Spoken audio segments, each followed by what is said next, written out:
Okay, here we go then for section B, which is mechanics. 5 questions. I'd say they get harder as we go, but much more fun than stats. So, unless told otherwise, we are using G as 9.8 and giving answers to 2 or 3 sig figs. Okay then, question 6. At time t seconds, where t is greater than or equal to 0, particle P moves in the xy plane in such a way that its velocity, v meters per second, is given by the vector v is t to the minus half I minus 4tj. At time t equals 1, p is at the point A, and when t is 4, p is at the point B. Find the exact distance AB. Okay, so we can, from a velocity vector, we can find displacement. So, if we find the displacement vectors for A and B, we can then find the vector A to B and then find the magnitude, which is the length. So, displacement is the integral of velocity with respect to t. So, for us, the integral of t to the minus half is t to the positive half divided by a half, so multiplied by 2. So that is our I component. Now minus 4 integrates to, minus 4t integrates to minus, the t integrates to t squared divided by 2. So we get minus 2t squared j. So that is the displacement vector for the particle. So what we can now do is say that O to A well, that's given by t equals 1. So that's going to give us 2I minus 2j. So that is the position vector for point A. So let's now do the same for point B. So this is when t is equal to 4.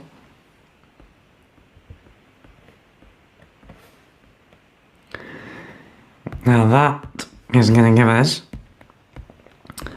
well, 4 to the half is 2, times by 2 gives us 4i,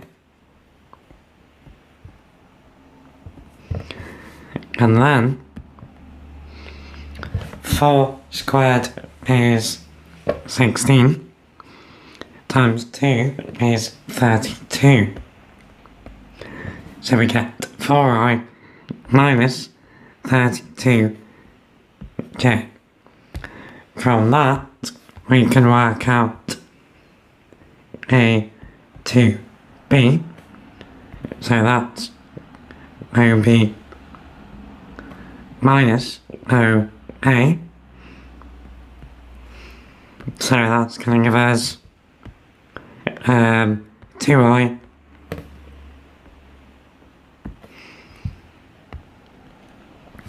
and then we got minus 32j minus 2j.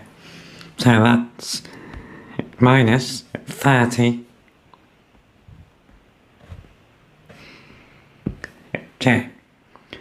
Now that we know the vector a to b, we can work out the magnitude.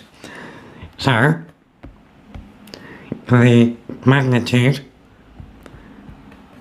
of AB, A to B, is the square root of 2 squared add 30 squared, which is root 904. Now that should be fine, but we can also write that as 2 root 226. Boom. Okay, question 7. So, a wooden crate of mass 20 kilograms is pulled in a straight line along a rough horizontal floor using a handle attached to the crate. The handle is inclined at an angle alpha to the floor as shown, and tan of alpha is 3/4. The tension in the handle is 40 newtons. The coefficient of friction is 0.14. The crate is modelled as a particle and the handle as a light rod. Using this model, find the acceleration of the crate. Okay, so first up, let's think about all of the forces acting on the crate. So, first up, downwards, we have weight, so that's 20 g. Now, upwards, we have the normal reaction force, R, and this tension in the handle also has an upward component. So, let's work out what that would be. So, using SOHCAHTOA, if we call this O, we know that sine alpha would be O over 40. So, O is 40 sine alpha.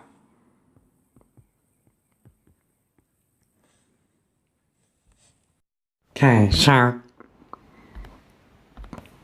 let's get rid of that. Oops.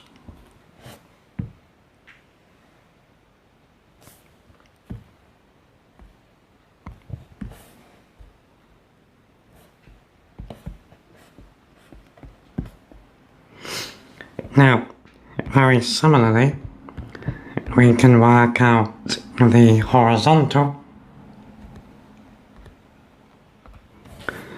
So,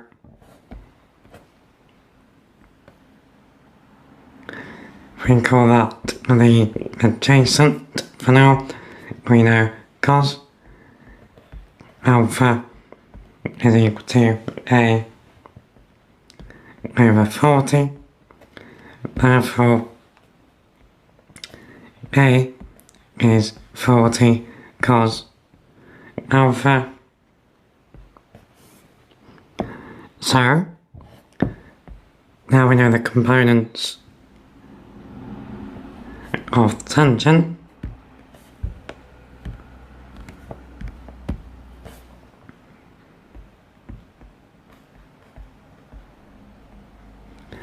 Now, we can actually work those out numerically.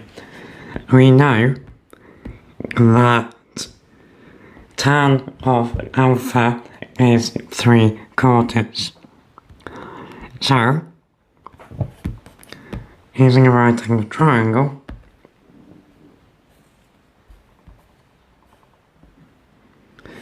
we know the opposite and adjacent are in the ratio 3:4.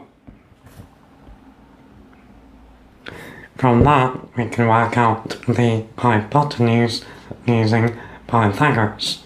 So, 3 squared add 4 squared is 25. Square root of that is 5.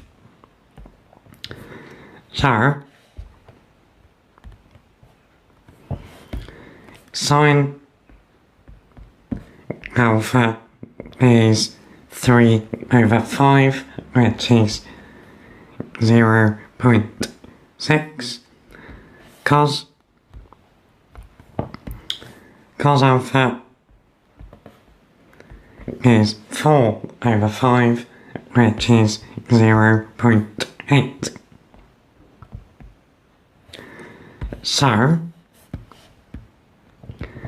the horizontal force is 40 times 0.8, which is 32 newtons, and the vertical is 40 times 0.6, which is 24 newtons. Now, we've also got a horizontal resistance force, which is friction. So, friction is the coefficient of friction times the normal reaction force. So, we know this is 0.14 R. Now, because we know the crate is not moving up or down, the vertical forces are in equilibrium. So, we know that R add 40 sine alpha, which is 24. So the upward forces are equal to the downward force, which is 20 G. Now, from that, we can get that R add 24 is equal to, so remember, we are using G is 9.8, so 20 times 9.8 is 196.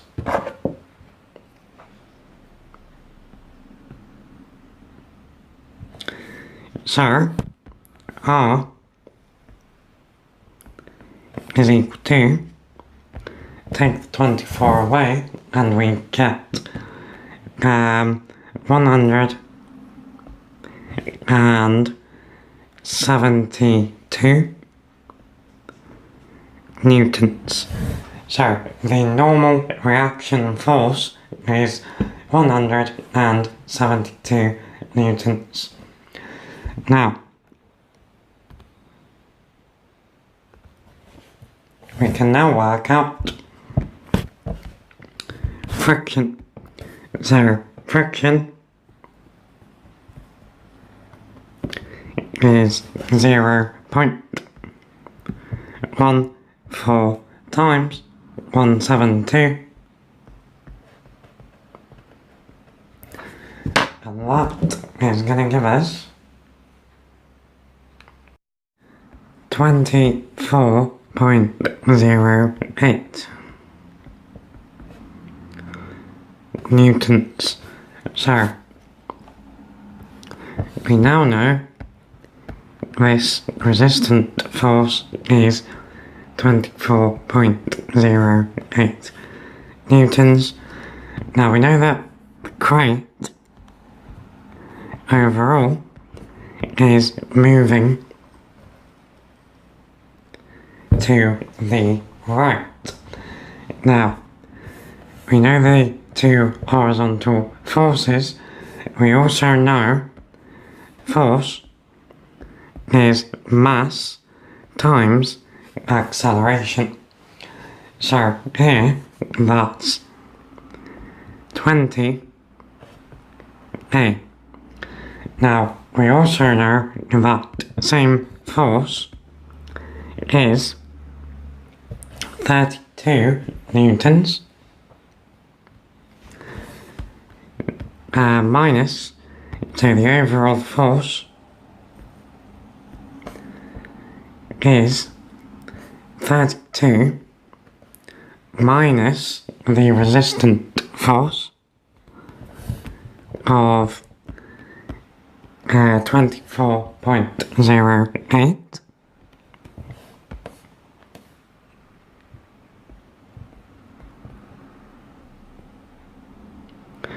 Now then we know that that is equal to 20A. So on the left, what we got? We got 7.92.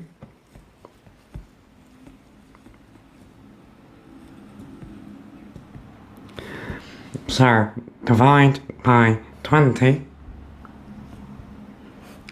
A is 2 seconds.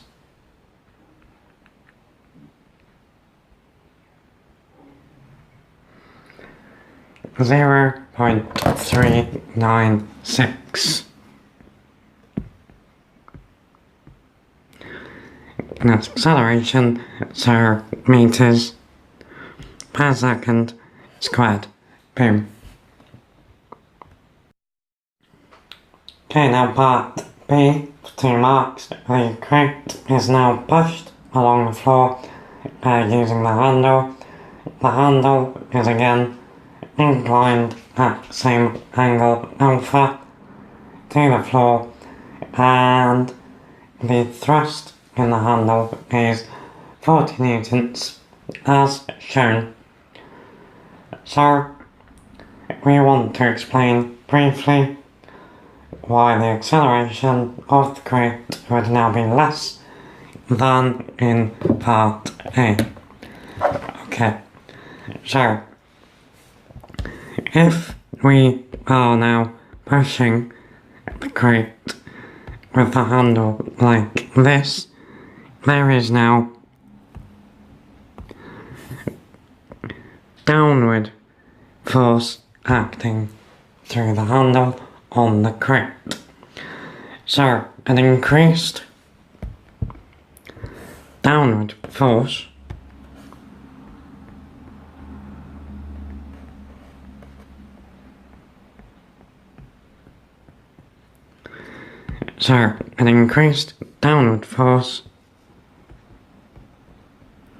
increases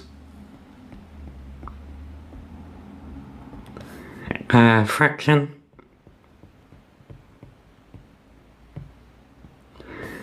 increased friction results in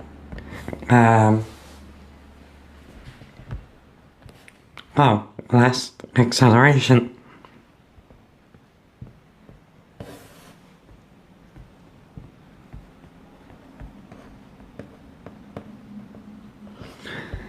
Because the overall driving force of the crate experiences will be less. Cool. Okay, number 8 in this question, I and j are horizontal unit vectors due east and due north, respectively, and all position vectors are given relative to the fixed point O, so the origin.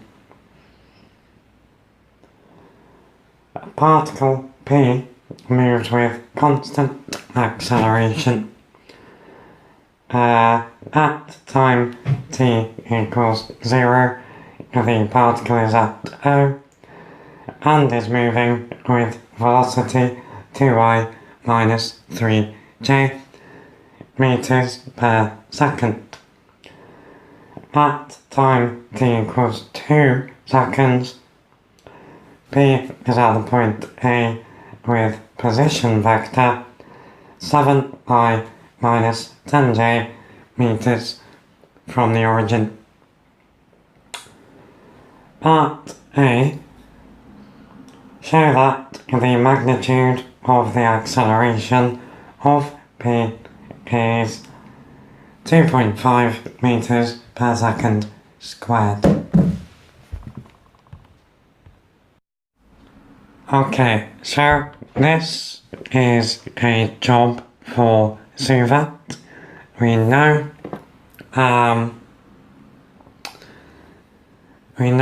an initial velocity, we know the displacement, and we know time. So using Suvat, we can use S is ut add 1/2 at squared. So we know that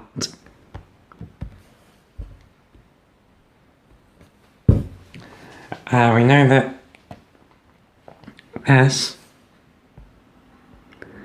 is 7I minus 10j.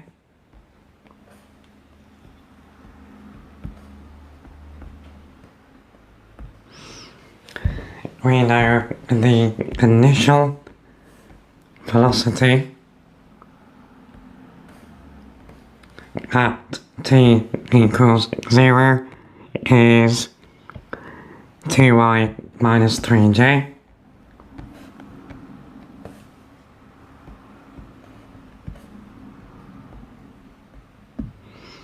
And we know time is equal to 2. So, S, so 7I minus 10j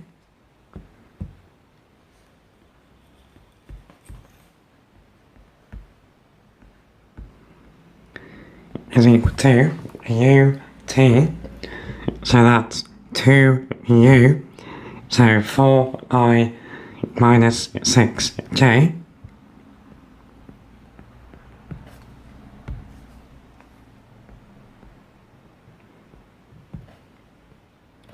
add 1/2 a t squared, so that's 1/2 times a times 4, so that's 2a. From that, we can get that 2a is equal to 7I minus 10j minus 4I minus 6j. So 2a is equal to 3I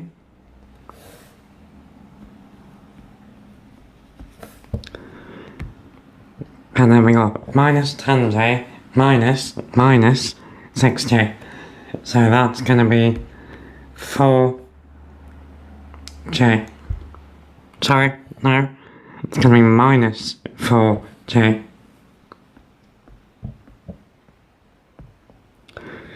So, A then is 1.5i minus 2j. So that is the acceleration vector. From that, magnitude is square root 1.5 squared add 2 squared, and that does indeed give us 2.5 meters per second squared. Cool. Okay, then part B, this is fun. So, at the instant when P leaves point A, the acceleration of P changes so that P now moves with constant acceleration 4i add 8.8 j meters per second squared. At the instant when P reaches point B, the direction of motion is northeast. We want to find the time it takes for P to travel from A to B. Okay, so first up, northeast is up and to the right. So that means that at B, the velocity has to be ki add kj. Where's k come from? Oh, it's just a constant. What is important is the I and j components have to be equal for us to be pointing northeast. So, bear that in mind. Now, what we're going to think of first of all is finding the velocity of particle at A. So, from O to A, the acceleration is 1.5i minus 2j. So, we can use good old V is U add a t. So V is U add a t. So V is 2y minus 3j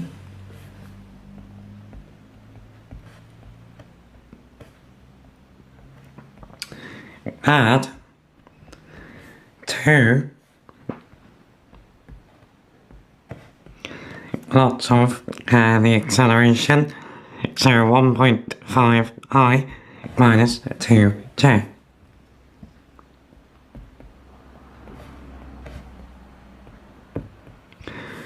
So V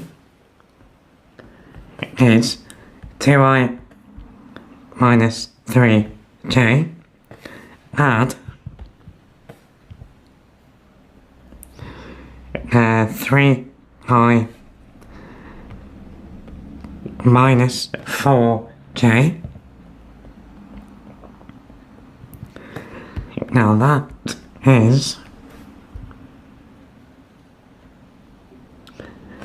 2i add 3i is 5i. Then we got minus 3j. Minus 4j is minus 7j. So that is the velocity of the particle at A. Now, at B,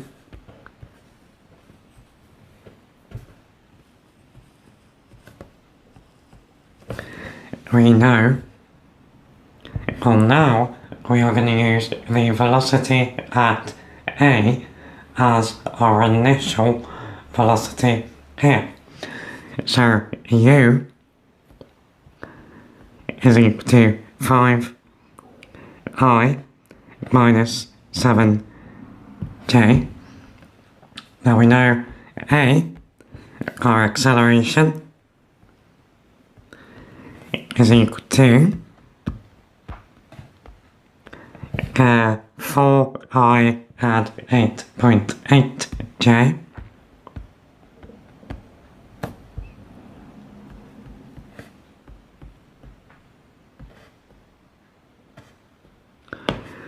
So, remember also that our final velocity is ki add kj for us to be pointing northeast. So, again, using v is u add a t, we get v is 5i minus 7j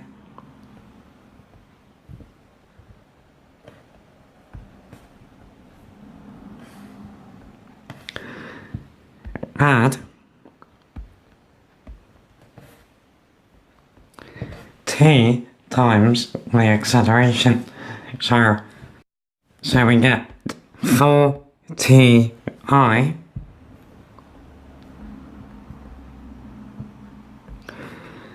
add 8.8tj.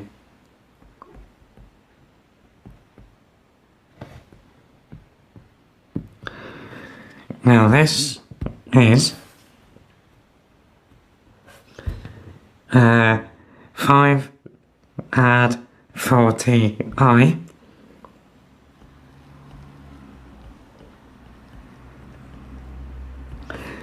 add, and we got minus 7 add 8.8tj. So I'm going to write that 8.8t minus 7j. Now remember that to be pointing northeast, our component vectors need to have equal parts. So, which means then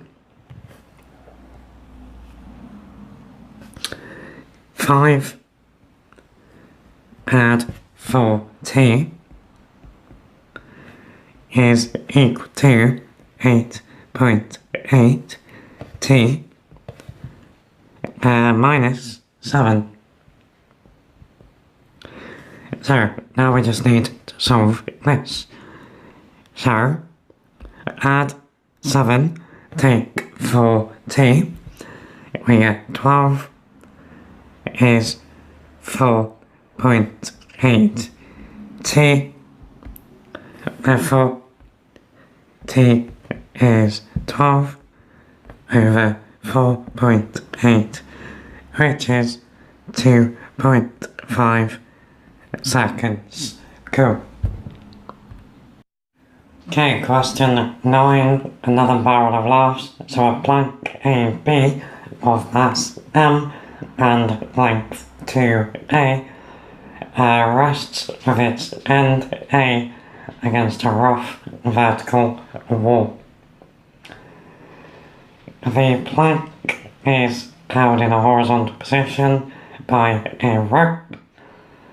One end of the rope is attached to the plank at B and the other end is attached to the wall at point C, which is vertically above A. So, good, we're dealing with a right-angled triangle. A small block of mass 3m is placed on the plank at the point P, where AP is equal to x. The plank is in equilibrium in a vertical plane which is perpendicular to the wall.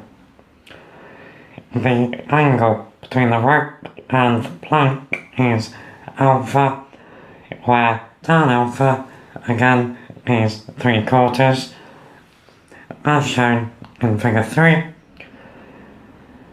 The plank is modelled as a uniform rod, so that means same mass all the way through, or like one end isn't heavier than the other end. No point is any heavier than any other point. The block is modelled as a particle, and the rope is modelled as a light, inextensible string. Part A. Using the model, show that the tension in the rope is 5 mg lots of 3x add A all over 6A. Okay, so the big theme with this question is moments. So where this is going to come from is calculating all of the moments which are in equilibrium, because the plank is in equilibrium. So let's think about the moments about point A. Now, remember that we know the plank has a mass of m and the length of 2a. Now, the weight of an object works down through the centre of the object. So, there is going to be a point A, let's put it there, where the weight of the plank is trying to push us down and to the left. Now, the weight is, so the weight itself is mass times gravity, which here is mg, because the plank has a mass of m. So the moment is going that way. There is also going to be a moment for the block. So the block has a mass 3m. Now the weight of the block is 3mg.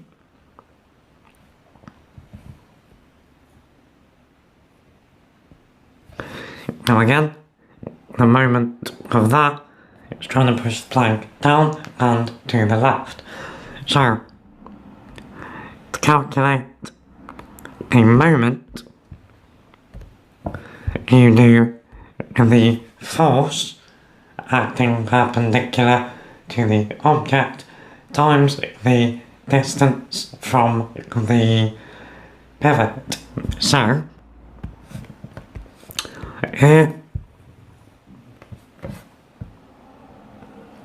the moment is mg times A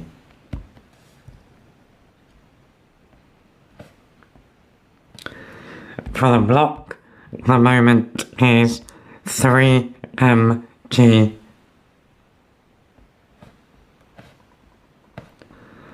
and and that's times x.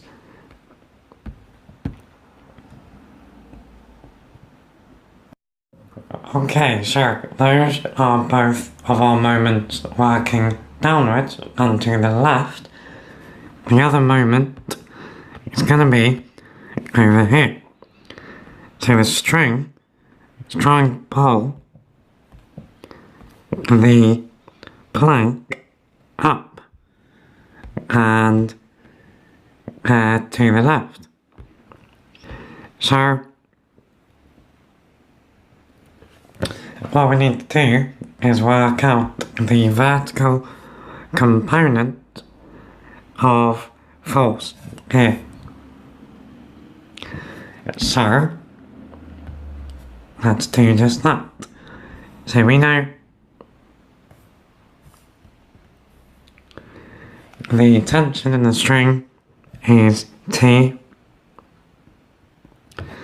We know this is alpha. Now, we know that we want the upward component. So, again, if we call that O, using SOHCAHTOA, sine alpha is O over T.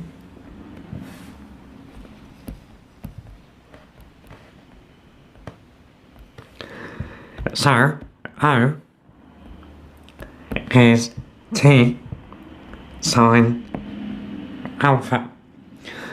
Now, what we can also do is turn that into, or we can get rid of the sine. So, exactly the same as we did in an earlier question, but you may not have watched. So, we know that tan of alpha is 3 over 4. So that means in a right angle triangle, the side opposite the angle alpha and the adjacent side are in the ratio 3 to 4. Using Pythagoras, we can get the hypotenuse being 5. So, sine of alpha is 3 over 5. So, the vertical component of force here is 0.6 T. Now the moment, again, it's the force times the distance from the pivot. So here, that's 0.6 T times 2A, which is going to give us 1.2 A T. So, now we know the moments acting on the plank. Now I guess, really, because these two are acting clockwise, I should say that they're negative. Now, because the moments are in equilibrium, we now know that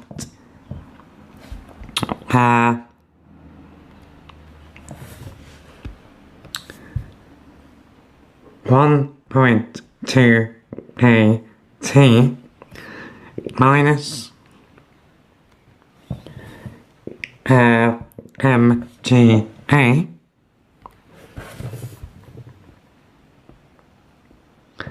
minus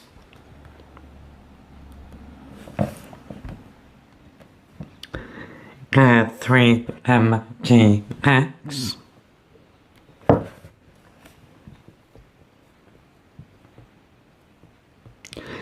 is equal to 0. So we can get 1.2at is mga add 3mgx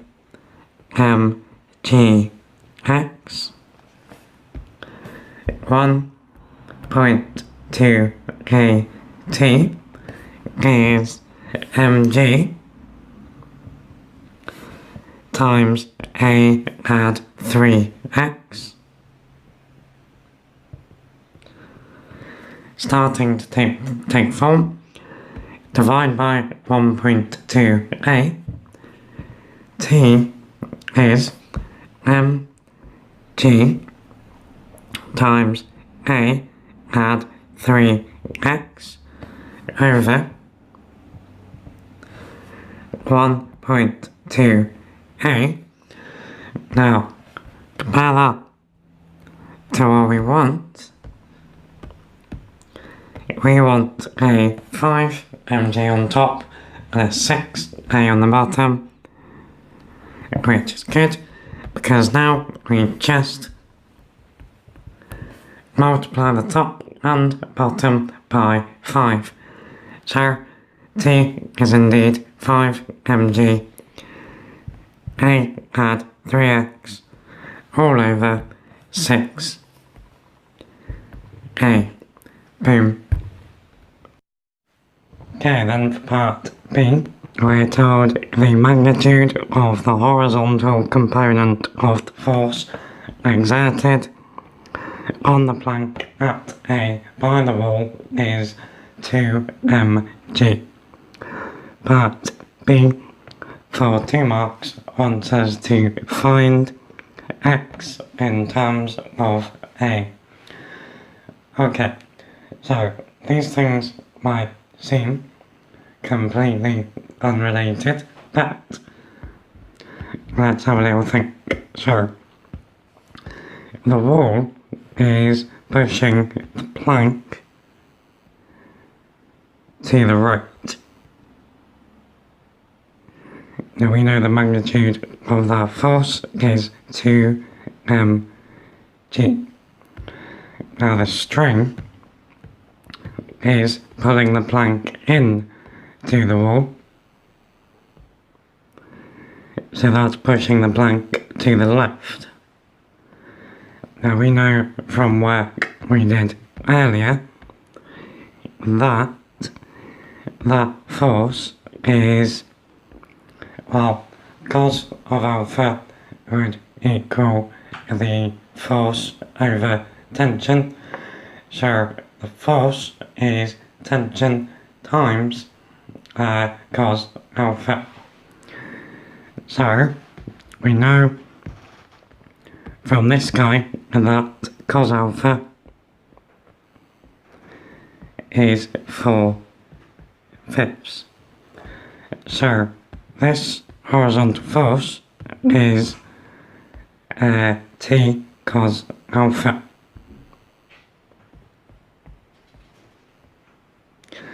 Now we know that cos alpha is 4/5, so we could instead say that this is 0.8 T. Now we know these forces are in equilibrium because the plank is not moving left or right, so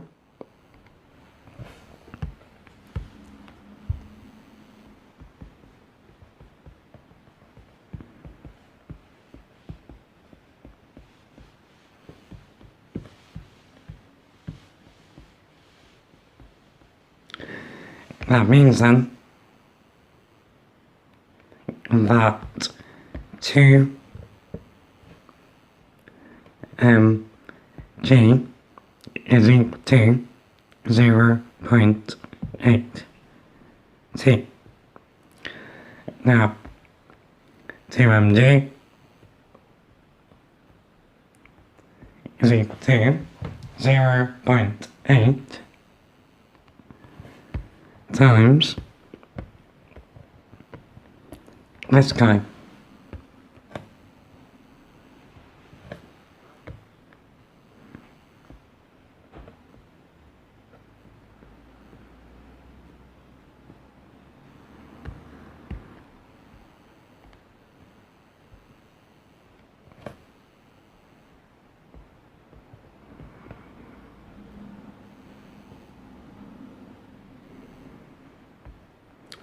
So 0.8 times 5 is 4. So we get 2 mg is equal to 4 mg times 3x add a all over 6a. Now both sides has a common factor of 2 mg. So if we divide through by that, we get 1 is equal to 2 lots of 3x add a over 6a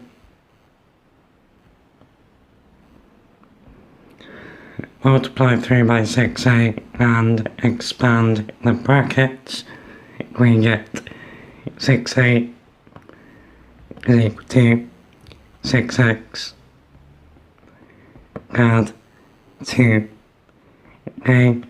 take the 2a, 4a is 6x, therefore x is 2/3 a. Boom.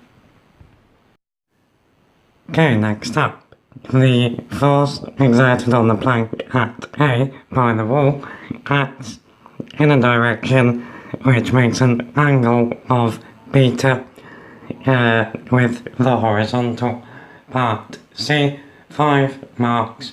Find the value of tan of beta. 5 marks. Okay, so let's tidy this up a little bit first of all. Okay, so we know that the wall is stopping this side of the plank from falling down and to the right, so it's pushing up and to the right, like that. Now the angle between the force and the horizontal is beta. Now we already know the horizontal component of the force is 2 mg. What we need to know to be able to work out tan of beta and then beta itself is the upward component of force.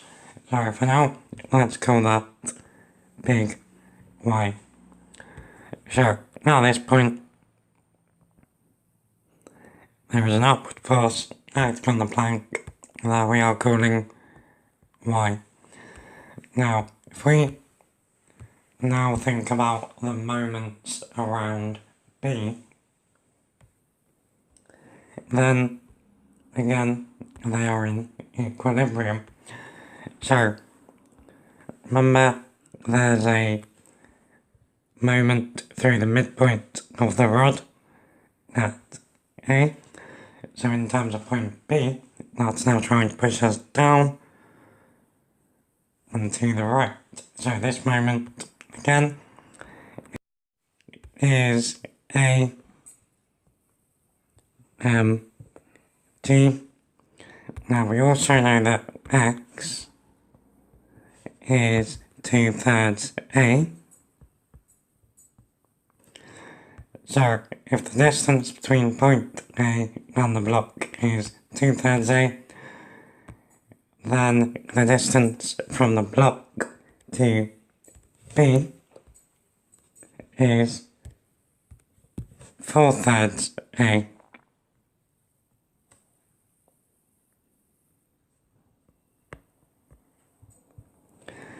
Okay, so the moment from the block gonna push us anti-clockwise. So this is gonna be 4/3 A times 3 mg. G. Now the 3's cancel out and just give us 4 AM G. Now there's also a moment happening over here at the end of the plank, which is working clockwise, so that's y times 2a, although it's clockwise, so really it's negative 2ay. Now, we know there's no rotation in the rod, so it's in equilibrium.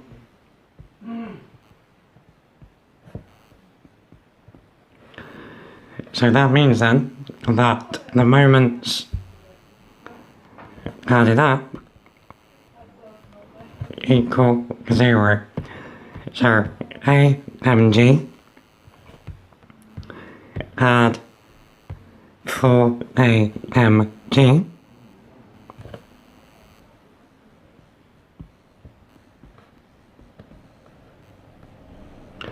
minus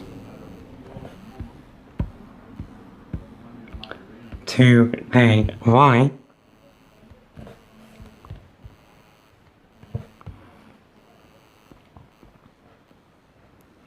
is equal to 0. Now, why have I written that as a small y? I don't know.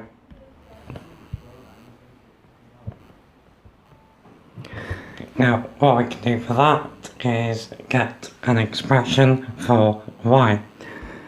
So, we can divide through by a, so we get m, g, add 4mg is equal to 2y, so we've also added 2y, 5mg is equal to 2y, so then finally y is equal to 5mg over 2. So we now know our upward component of force.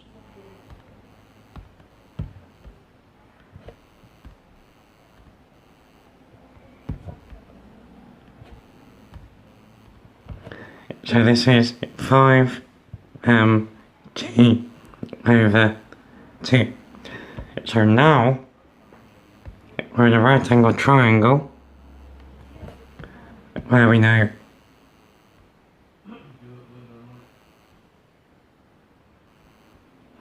that angle is beta, the adjacent is 2mg, the opposite is 5mg over 2, so we can say that tan of beta is equal to 5mg over 2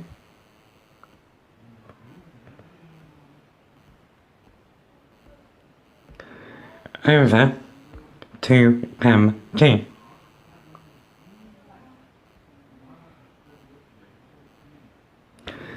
Now that is going to give us the mg's cancel. Essentially what we're doing is 5mg over 2 times 1 over 2mg. So that's going to leave us with 5 over 4. Okay, the final part, the rope will snap if the tension in it exceeds 5mg. Explain how this will restrict the possible positions of P. You must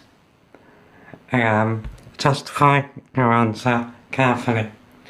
Okay, so let's think about the position of P. It is x away from point A. If we get rid of that now. So, we also know that tension is 5mg times 3x add a all over 6a. So 5mg times 3x add a over 6a has to be less than or equal to 5mg. So let's see what we can do to this. First of all, we can divide through by 5mg. So we get 3x add a over 6a is less than or equal to 1. Multiply by 6a, 3x add a has to be less than or equal to 6a. 3x has to be less than or equal to 5a. So then finally, x has to be less than or equal to 5a over 3. So that means if x is any further than 5a over 3 from point A, the rope will snap. So x can be a maximum of 5a over 3 from point A without snapping the rope. Cool. Okay, here we go then. Question 10. Final question. Projectile motion. Pretty tricky. So, a boy throws a ball at the target. At the instant when the ball leaves the boy's hand, at point A, the ball is 2 meters above horizontal ground and is moving with speed u at an angle alpha to the horizontal. In the subsequent motion, the highest point reached by the ball is 3 meters above the ground. The target is modelled as being the point C, as shown in figure 4. The ball is modelled as a particle moving freely under gravity. So, no resistant forces horizontally, just upwards gravity weight. Using the model, part A, show that u squared is 2g over sine squared of alpha.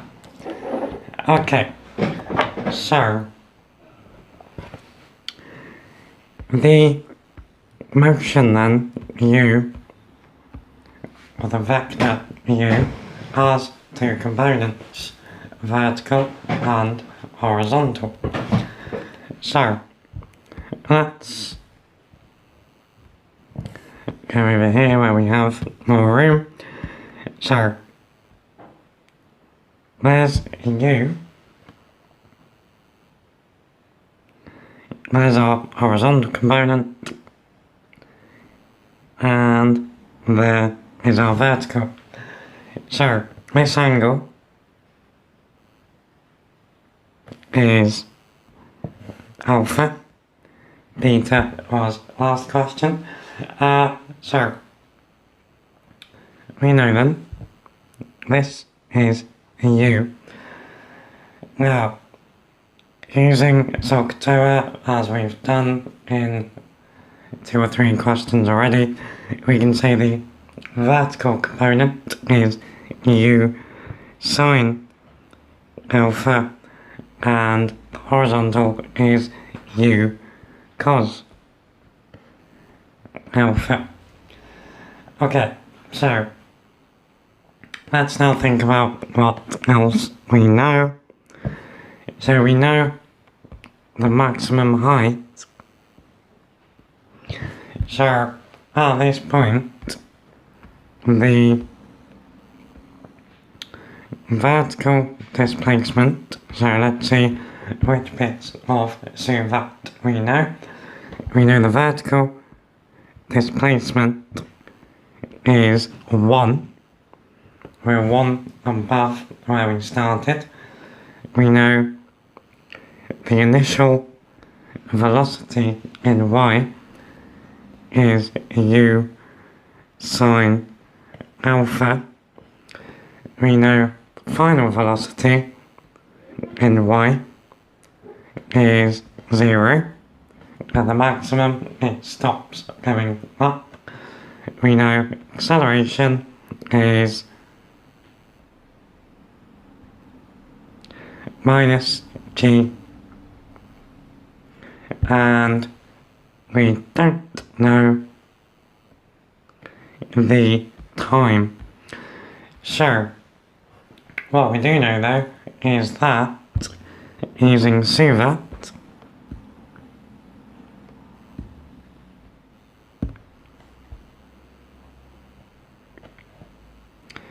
which is probably going to take ages to load.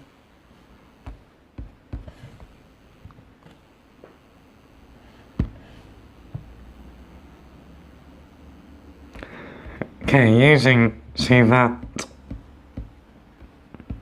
which is hiding, we know that v squared is u squared add 2as. So, using that,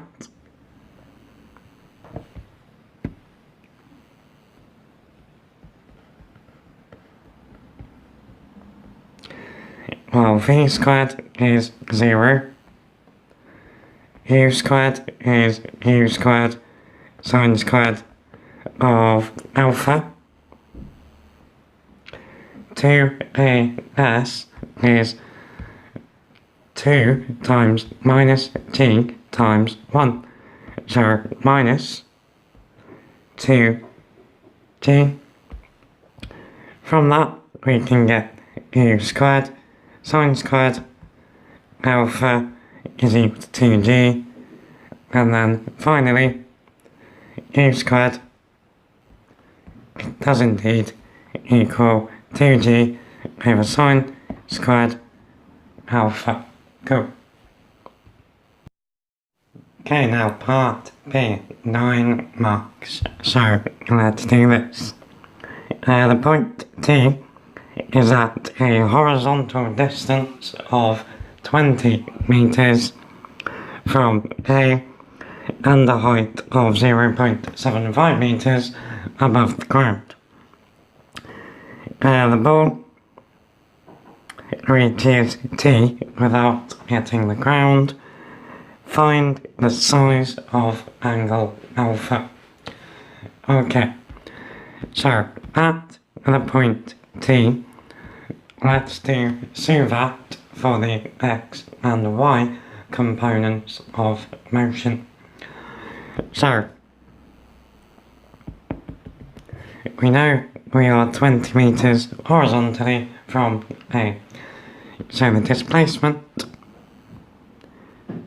in x is 20.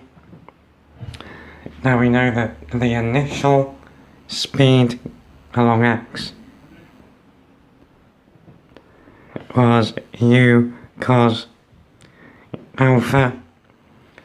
We know the velocity is still going to be that because there are no so why am I writing sine?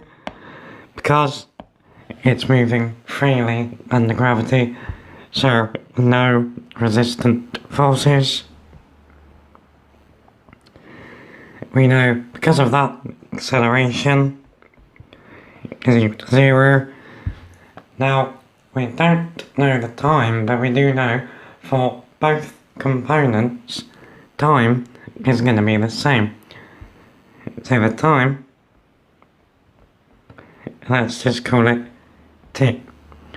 Now, in terms of vertical motion, we know the displacement in y, well, it started 2 meters above the ground, it's now 0.75 meters above the ground.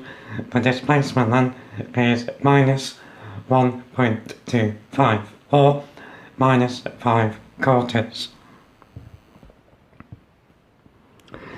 We know the initial speed in y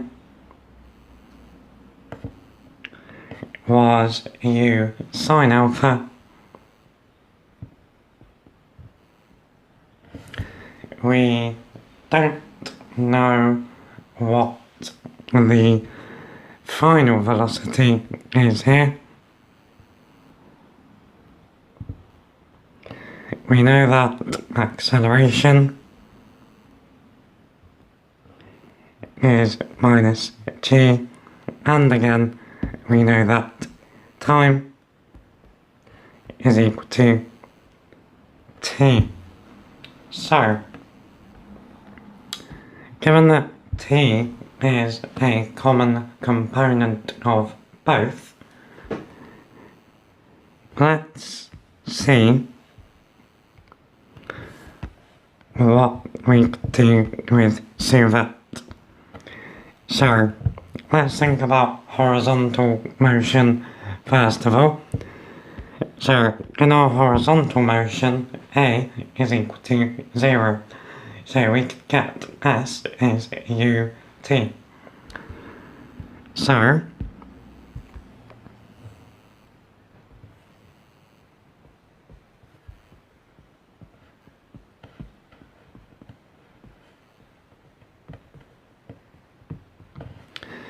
So, from that, s is 20, u is u cos alpha, so we've got ut cos alpha. Now, from this, we can get an expression for t in terms of u and alpha. So this is going to allow us to eliminate one variable from this nightmare. So t is 20 over u cos alpha. Now, let's now think about what suvet we can use for vertical motion. So,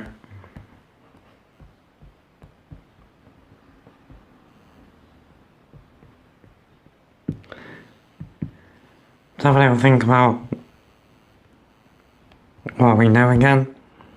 So we know displacement, initial speed, acceleration, and we know that time is the same as it was for horizontal.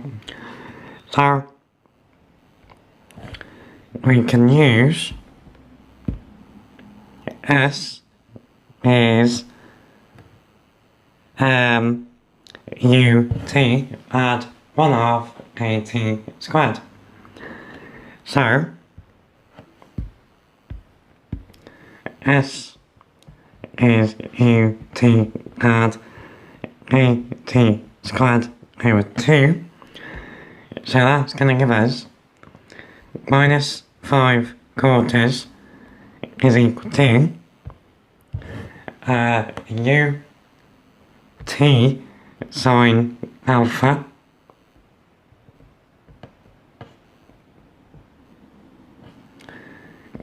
now minus gt squared over 2.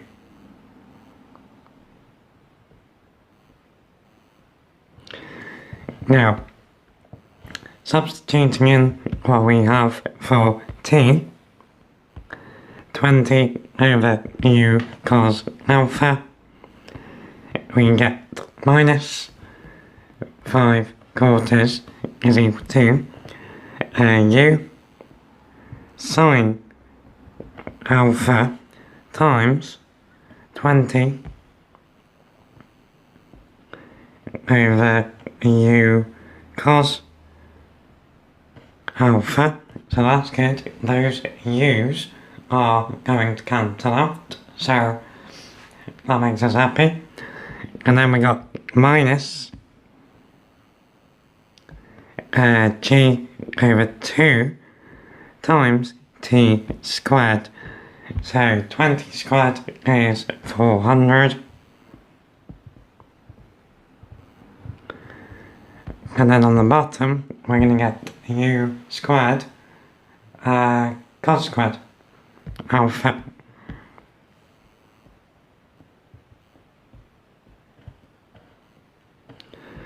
Now, I've spotted there that what we did in part A is now going to help us here.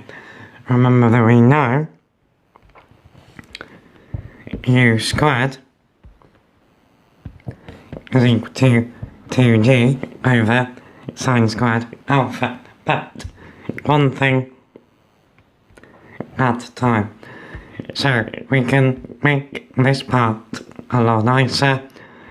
So we get minus 5 quarters is equal to, well, the u's cancel out.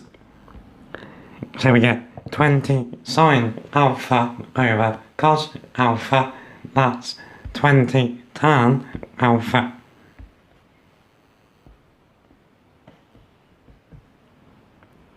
So that bit, at least, is looking a lot less scary.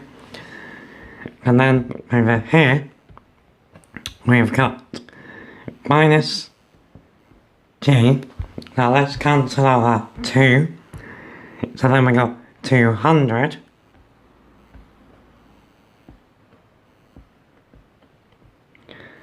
over. Now we're going to use the substitution for u squared. So u squared is 2g over sine squared alpha. So on the bottom we've got 2g over sine squared alpha times cos squared of alpha.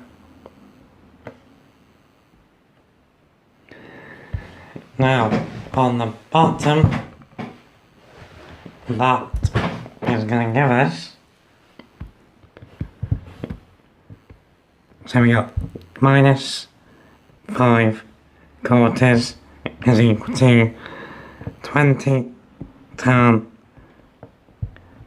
alpha minus 200g. Okay, so on the bottom we've got 2g cos squared alpha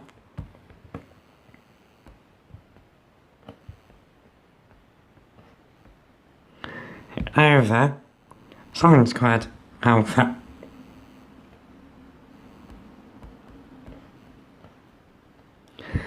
Now, when you are dividing by a fraction, you flip it and multiply by it. So this is the same as having 200g times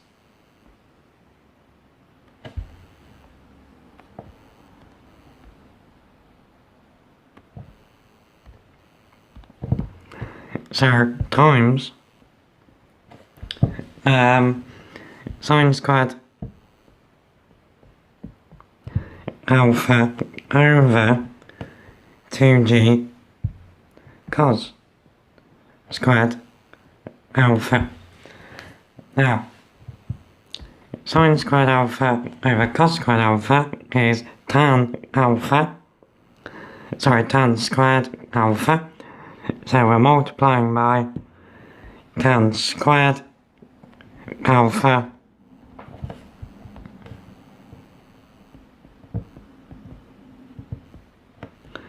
over 2g.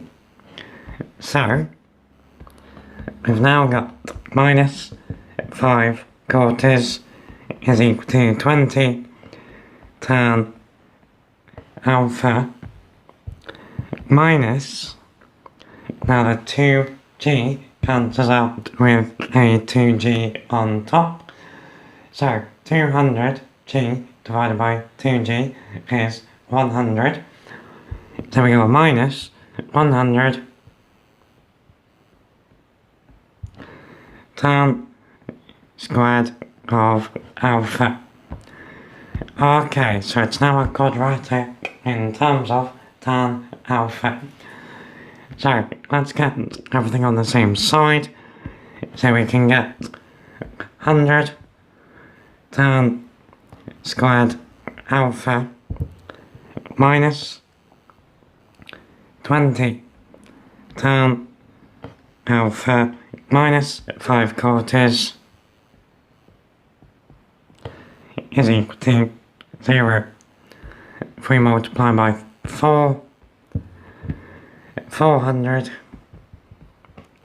tan squared alpha minus 80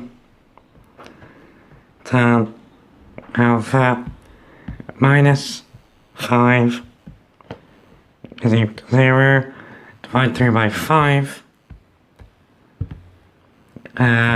80 tan squared alpha minus 16 tan alpha minus 1 is equal to 0. Okay, so we can probably factorize this. So we know the two numbers at the end multiplied together to minus 1, so that's going to be plus 1 and minus 1. Now we need to end up with a minus 16 tan alpha and 80 tan squared alpha. So 20 and 4 are going to do that. So if we had 20 tan alpha in there, and then 4 tan alpha in there, that is going to do it for us.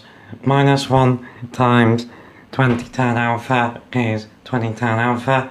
1 times, minus 20 tan alpha, and then 1 times 4 tan alpha is going to bring us up to minus 16 tan alpha. So, tan alpha then is either minus 1 over 20 or 1 over 4. So if we inverse tan minus 20th,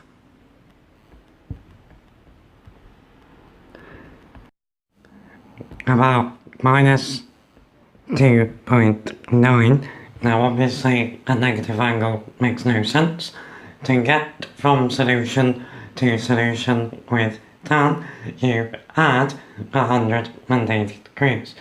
So the next solution would be 177.1, but that makes no sense because that would mean the ball is being thrown to the left.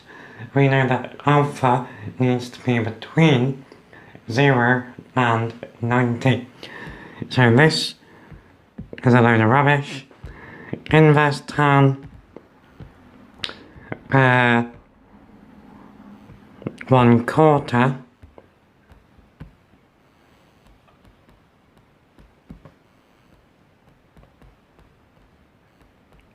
and we get 2 seconds 14.04 degrees.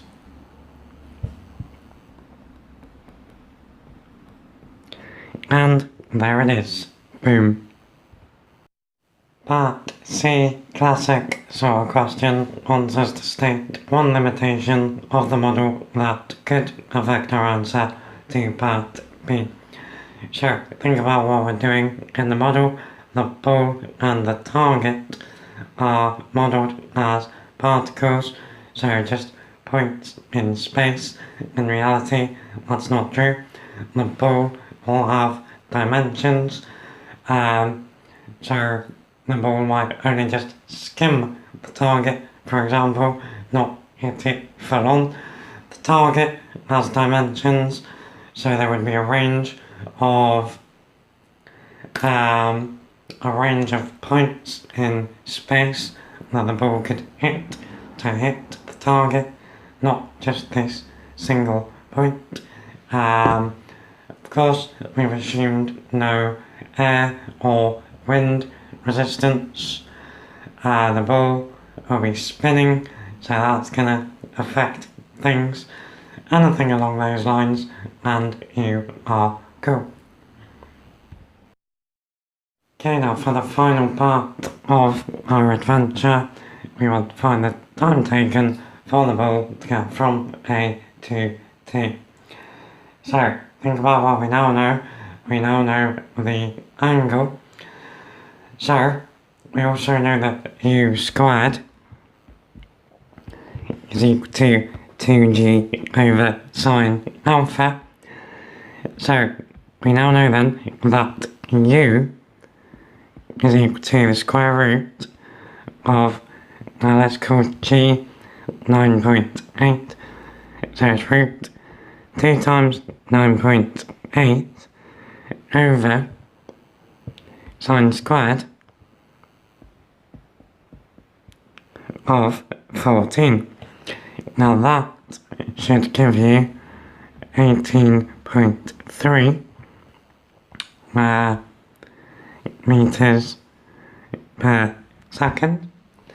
Remember that we also know T is 20 over u cos alpha.